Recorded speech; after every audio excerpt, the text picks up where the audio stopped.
اندر قرآن مقدس کو مضبوطی سے تھام لے. کہیں ایسا نہ ہو آج بہت سارے نوجوان یہاں بیٹھے ہوں گے جنہوں نے رمضان تک ابھی تک قرآن مقدس کو ہاتھ ہی نہیں لگایا ہوگا کہ قرآن اس لیے رب سبحانہ و تعالیٰ نے اتارا تھا کہ وہ ہمارے لیے گھروں کے طاقوں کے اندر سجایا جائے.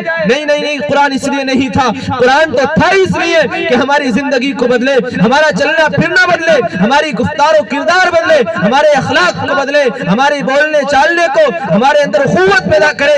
کیا زمانہ ہے کہ قرآن پڑھا جاتا ہے دلوں پر اثر نہیں ہے, ذہن و دماغ میں قرآن مقدس کی تلاوت ہوتی ہے لیکن اس پر کوئی عملی جامہ پہنانے کا کوئی اقدام نہیں ہوتا ہے.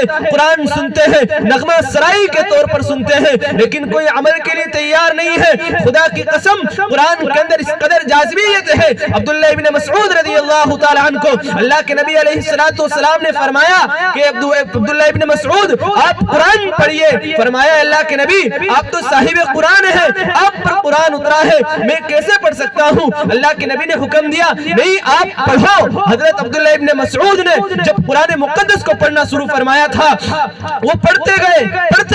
اللہ کے نبی علیہ السلام کی آنکھ مبارک سے آنسو جاری ہو گئے. آپ علیہ السلام رو رہے ہیں, قرآن مقدس کی تلاوت ہو رہی ہے.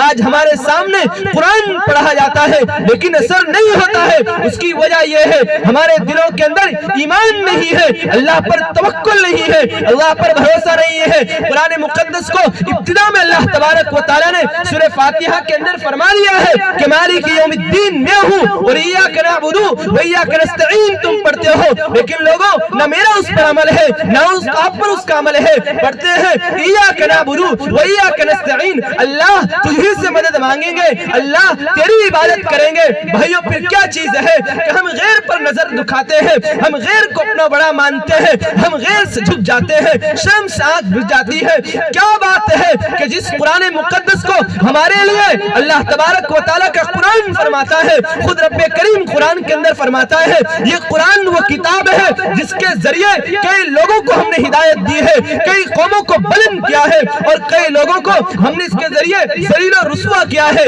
علامہ اقبال نے رویا ہے کہ وہ زمانے میں معزز تھے مسلمان ہو کر, تم خار ہو گئے تاریخ قرآن ہو کر. رمضان کا مہینہ آ رہا ہے, بڑا مقدس مہینہ آ رہا ہے.